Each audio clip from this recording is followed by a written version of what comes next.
dialogue, and building new bridges across our communities. It is a place where people of different faith, ethnicities, and backgrounds live together in harmony, guided by a shared vision of peace, justice, and progress. Dear delegates, the peace and stability we enjoy in Zanzibar today are the results of the decades of leadership that has prioritized national unity, dialogue, and reconciliation.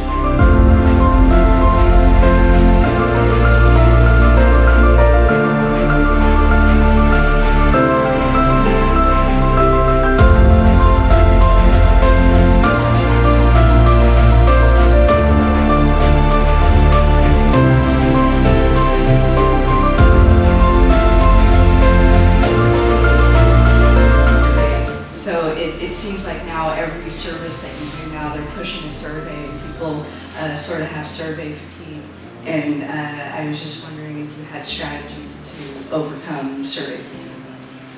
Yes, so general election times, or when there's an election, it's not So we have one approach to this, which is we're not worried whether people want to engage or not, but we need to go to enough people to make sure we get the level of engagement to deliver the robust data. So I mentioned earlier our tracker poll, 1,700 people.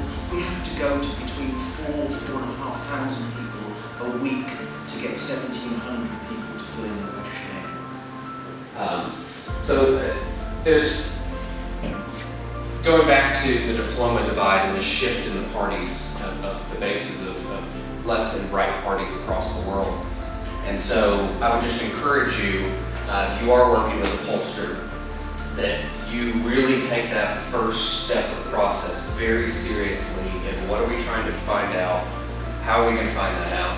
Our firm, we actually require on all of our projects a cover page of the script. And that has to be written before you start writing any questions in the survey instrument. And it starts out with the research problem. Why are we conducting this survey? What do we know so far that is leading us to spend money on conducting a survey?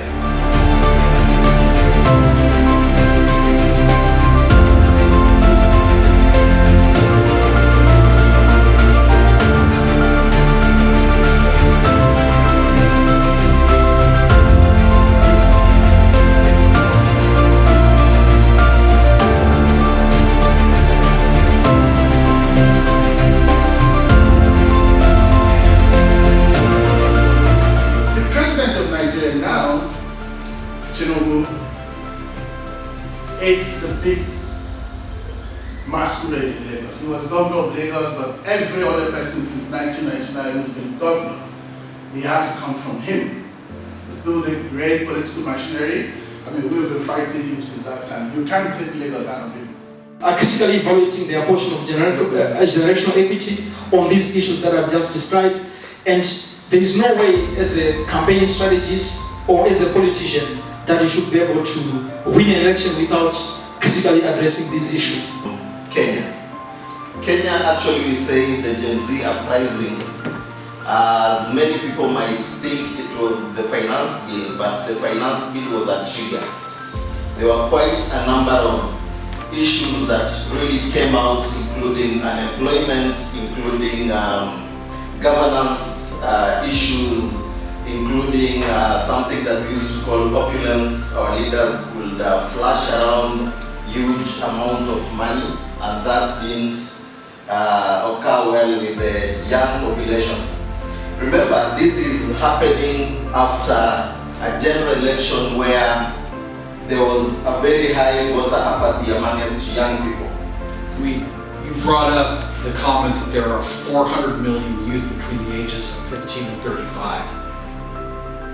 You could have a 1% of that as activists, and it would look like a massive number, but 99% who are busy, they just want to live. Is that the case, or is this run long and deep? And then, is it really a broad-based movement, or is it just the activists that scream the loudest that are getting the most attention? So if you look at the last election cycles, on average, there's been a marked increase in voter turnout. Point in case, that's from 2023.